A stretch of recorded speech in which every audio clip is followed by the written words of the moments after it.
Welcome back, wonderful children. Today we go back in time, when Israel was not yet a kingdom like other nations. The people looked at their neighbors and said, "Do us a favor, God. We want a king like everyone else. Why not?" That voice rose higher and higher as more people spoke until finally even God said, "Let them have a king." God chose a man named Saul to become Israel's first king. He was tall and handsome, just like the people had hoped. Saul stood head and shoulders above everyone else. He had shining eyes and strong shoulders ready for leadership. But more than his looks, God saw inside Saul's heart, and that is why he sent the prophet Samuel to anoint him. You see that man over there? God told me he is the one. In that moment Saul was set apart in God's eyes. God had chosen him to lead the nation. Samuel spoke the word and everything changed. That day, God equipped Saul with strength and courage. Soon he showed what he could do. Look at Saul. Go, go. He is leading us to victory. Every time Israel faced trouble, Saul used his strength and skill to help them win. The people cheered because their new king was doing exactly what they asked for. And Saul stood proud, but he was also humble. Saul knew he was chosen by God, and that reminded him that greatness begins with God. But even the best beginnings can go off track if people stop listening. When Saul forget God's heart, big trouble begins. Now listen carefully, children, because this part of the story carries a powerful lesson. One day Saul was told to wait for Samuel to come and give instructions before battling the Amalekites. God said, "Do not try to do this alone, wait for the prophet Samuel." But Saul was afraid. The Amalekite army was large and fierce. He was hungry for victory. He thought Samuel was late. What if Samuel does not show up? Should I wait and let them attack? So instead of waiting, he shouted, "Where are you, Samuel?" Then he himself offered sacrifices before the battle. The smoke from the altar rose into the sky, but God had not asked Saul to do this. I must do something, the people are watching me. Saul, what have you done? God told me to offer these sacrifices. Saul, the Lord wanted the job done differently. Samuel's heart melted, but he spoke the truth. God had commanded obedience first and foremost, not success or show. Then Samuel said, "Remember, Saul, God said I asked you to completely destroy the Amalekites and everything they own, but you saved the king and kept the best animals for a special sacrifice." That act of disobedience broke Saul's standing with God. Samuel looked at Saul and said, "The Lord regrets that he made you King Israel." Can you imagine how Saul felt? Can you imagine the chance slipping away? God had promised Saul victory and help to become a great king, but Saul's choice pushed God away. Can you feel the weight hill of disappointment surrounding Saul? He was told obedience was more important than sacrifice. Like a gift, God holds loyalty above anything else because he knows that a brave heart that loves him does far better than a strong man who ignores him. Let us pause here because this story holds a lesson as big as the sky. Our lives are not about being the tallest or the strongest or the most popular. God checked Saul's heart before he chose him. And God chose obedience above all. It is easy to think when I do a good job people praise me, so maybe I can cut a corner, but God says no. Obedience is the best gift you can bring. When you follow what God says, even if it is hard, even if nobody else sees you, obey with a humble heart. Here is something to think about. Have you ever told a lie to stay out of trouble? Have you ever disobeyed someone at home because you thought it was faster? Those are small mistakes, but God cares about the small things more than they seem. Here is a story about a boy named Mark. Mark was excited to have a friend over. But his mom told him to finish homework first. Mark thought, I have 10 minutes, I will do it after guests leave. Then Mark played video games. When the guest came, he forgot homework. His mom was upset. Mark felt guilty. But his heart sank deeper because he loved God and he knew he should have obeyed. So Mark told his mom, I am sorry, I was wrong. She forgave him, but that small act of disobedience taught Mark something important that has stuck with him ever since. Sometimes when we obey quickly, emotion is bigger than reason, we can remember that God's way is always better. So children, here is the heart of the matter again. God chose Saul. But when Saul obeyed his own plans instead of waiting on God, God had to look for someone else.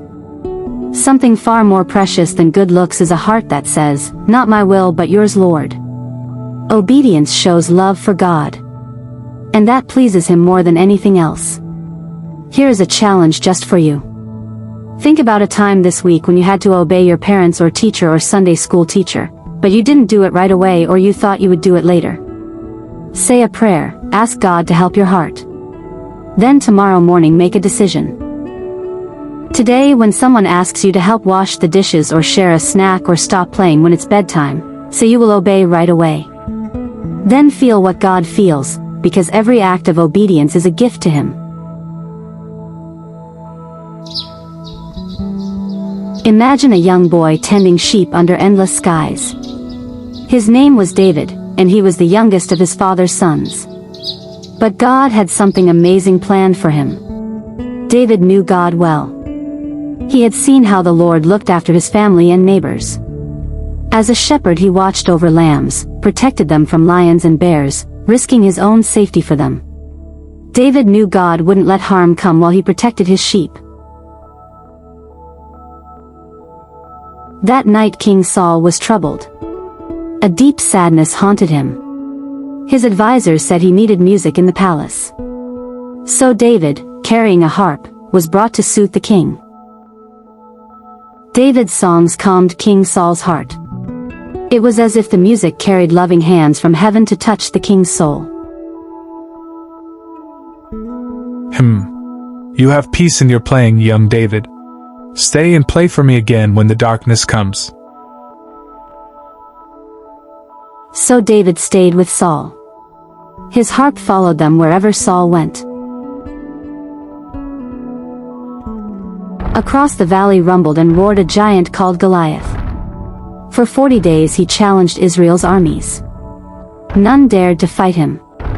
Then one day David arrived with supplies for his brothers at the camp. Why is everyone so afraid? What's wrong with them? That is Goliath. No one can defeat him. I will fight him. You're just a boy. You'll be crushed like a twig. David didn't let their words get to him. Rather, he put into action his words and went to see Saul. You want to face that giant? You're not a warrior. You're just a boy. Sir, I am not afraid. When I protected sheep from lions and bears, the Lord rescued me. The same God who rescued me will defeat this Philistine. I'll fight Goliath with my sling and 5 smooth stones. The battle is the Lord's.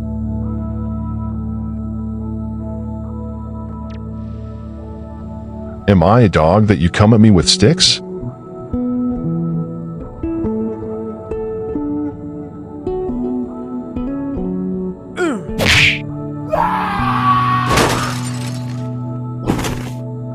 Goliath collapsed, defeated by just one stone because David trusted God completely.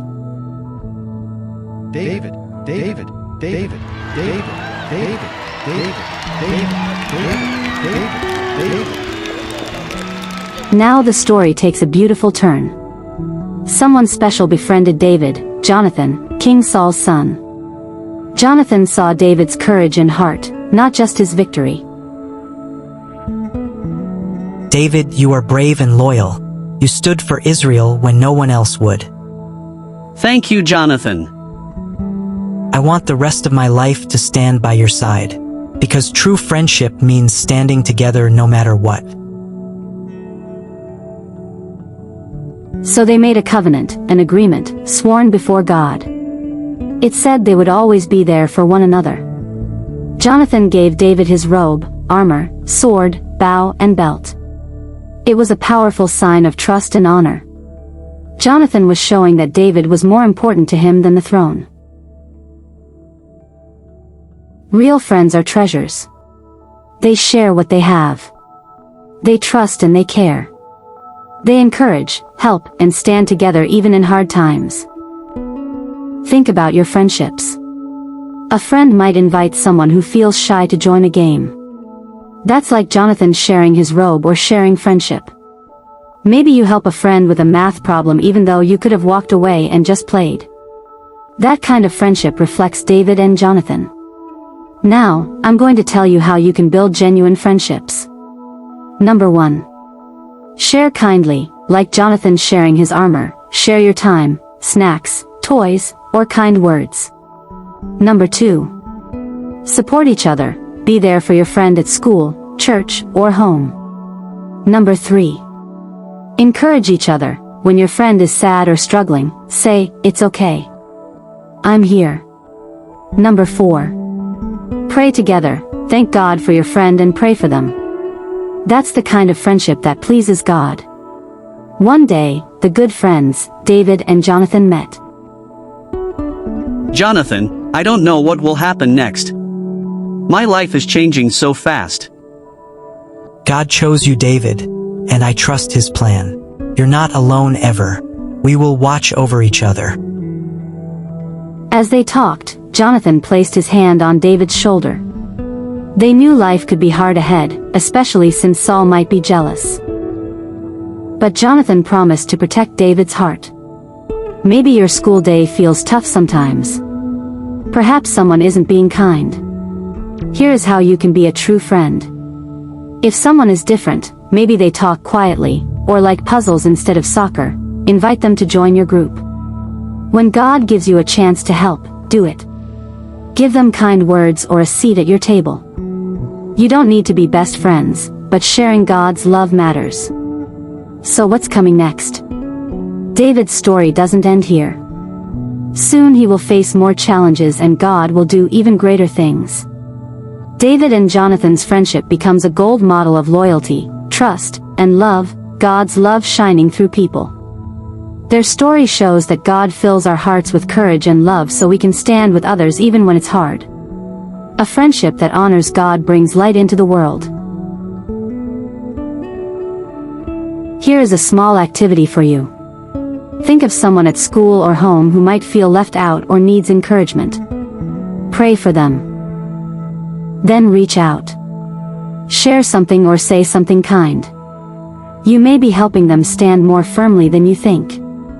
Just like Jonathan shared his armor and words of loyalty with David, you can be that friend too. The story isn't over. David's journey continues through victories, challenges, and heartbreaking moments. Jonathan will stand by David, even when his father Saul doesn't understand. But now you know the foundation, a brave shepherd boy, a giant felled by faith, and a friendship sealed with God as the witness. This is where their story begins.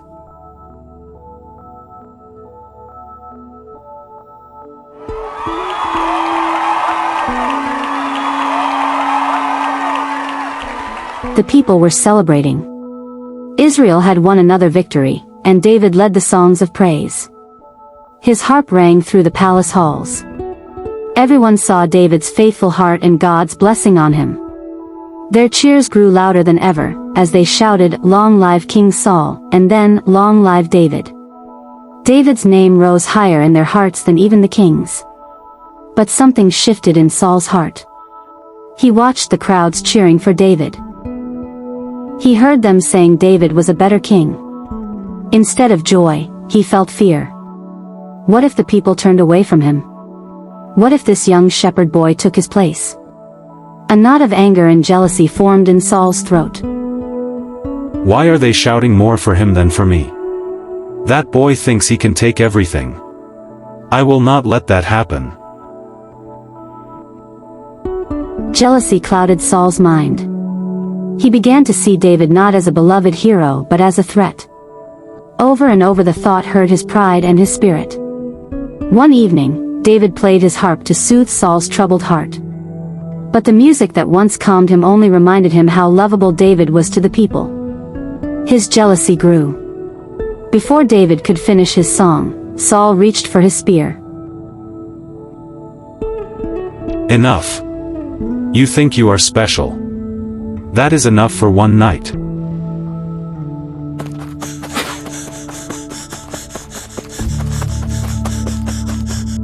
Saul threw the spear at David, who was playing the harp. David jumped up and fled out of the room. This was the first time Saul had tried to hurt him. After what happened, David had been running and hiding. He no longer felt safe in King Saul's palace. The king, who once loved him, now wanted to take his life. David didn't know what he had done wrong. He just knew he needed to talk to his best friend, Jonathan, King Saul's own son. Jonathan, your father wants to kill me. You must believe me. I've done nothing wrong. I've served him faithfully. Why is this happening? David, I don't believe my father would do such a thing without telling me. He always tells me what he's thinking. He wouldn't keep this from me. He knows we're close, Jonathan. He knows we're friends. That's why he's hiding it from you, so you won't stop him. Then let's do this. Tomorrow is the New Moon Festival. You're expected to eat at the king's table. But don't come. Go into hiding. I'll go to the festival, and I'll see how my father reacts when he sees your seat empty. Jonathan and David made a plan. David would hide in the fields for 3 days. Jonathan would return to him afterward with a secret signal to let him know whether it was safe to come back or if he should run for his life. On the 3rd day, I'll go out to the field with a young servant. I'll shoot 3 arrows. If I tell the boy, the arrows are beyond you, then you must run, go far away. But if I say, they are here closer, then it means you can come back. It will be our sign. They made a solemn promise to each other. Jonathan made David promise that, no matter what happened, he would always show kindness to Jonathan's family. The next evening, King Saul sat at the festival table.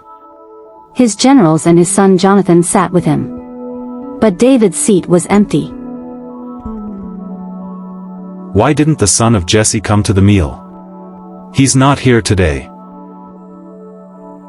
David asked me to let him go to Bethlehem. His family is offering a special sacrifice, and his brothers wanted him there. At first, Saul was silent. Then his face darkened. His heart was full of jealousy and fear. You fool. Don't you understand? As long as David lives, you will never be king.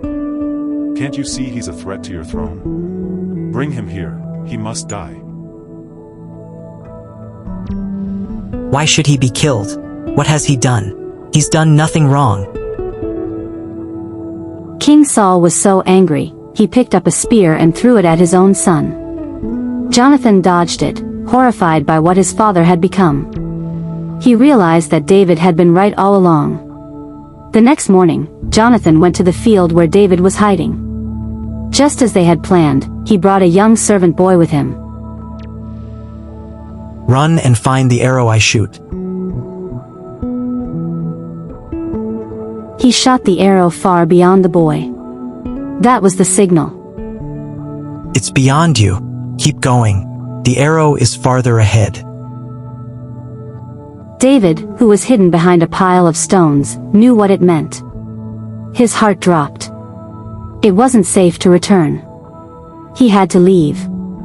Jonathan sent the boy back to the city. Then, once they were alone, David came out of hiding. The two friends hugged one another. They were both crying, for they knew this might be the last time they would ever see each other.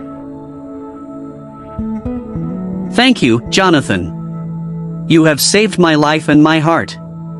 You have been more than a friend, more than a brother. Go in peace. We have promised in the name of the Lord to be loyal to each other. The Lord will watch between us, you and me, and between our children and our children's children forever." And with that, David turned and left. He would remain in hiding for many years. But he carried with him the courage, loyalty, and love of a true friend. That was a hard moment. Two good friends parted because of danger. But their friendship did not fade or fail. It grew stronger in their hearts. Let's review what we can hold from their story. First lesson: sometimes standing up for what is right means protecting others, even when it is hard. Jonathan knew Saul was his father and king. Still he protected David, because he loved justice and God, and he loved David more than fear. Second lesson: friendship can be tested, but true friendship is loyal and brave. Jonathan did not shy away when things got dangerous. He stood by David. He sacrificed his own comfort to save his friend. Third lesson: real friends bless each other even when they must be apart. Jonathan did not command David to serve Saul behind his back. He released him with blessing. Blessing is powerful and loving. Don't forget that true friends protect and stand up for one another. Jonathan was brave. He loved David and didn't let fear or family pressure stop him from doing what was right. Obedience to God is more important than pleasing people. Jonathan knew that God had chosen David, and he didn't try to fight that. He accepted God's will, even though it meant losing the throne himself. And also, loyalty is a powerful gift. David and Jonathan kept their promise and loved each other like true brothers. A good friend prays with you, stands up for you, and tells you the truth. Can you be a friend like Jonathan? Are you willing to stand for what's right, even when it's hard? Can you trust God's plans like David did? Can you be someone's Jonathan this week? Maybe there is a friend at school being treated unfairly. You can speak up or encourage them. That is friendship. Friendship is sharing, protecting, standing with others. True friendship is a gift from God. It is loyal, kind, protective, and willing to stand with others even when it costs. Like David and Jonathan, godly friendship reflects God's love through human hearts. Maybe you cannot solve big problems like Saul's jealousy, but you can solve small ones. When a friend is sad, you can pray for them. When they are alone, let them sit with you. Kindly tell them you are there. Now what happens next? David ran away from Saul's anger and fear. He would wander for years. But he never forgot Jonathan's kindness or Israel's promise. Soon God would bring hope back to his life. For now, this chapter ends. But the great story of David is far from finish. Thank you for spending this time with us, lovely young friends. Discovering how real friendship looks in action has been beautiful. Next time we continue with David's escape, how he faces giants again, and how Jonathan's love shapes his destiny. If you like this story, please like and subscribe. Hit the notification bell. That shows us you want more Bible adventures to cheer your heart and teach good things. Share this with a friend or family member who needs to hear it today. Until next time, remember to care for your friends with loyalty, pray for one another, and show God's love in small acts of kindness. Keep shining bright and stay blessed, lovely souls.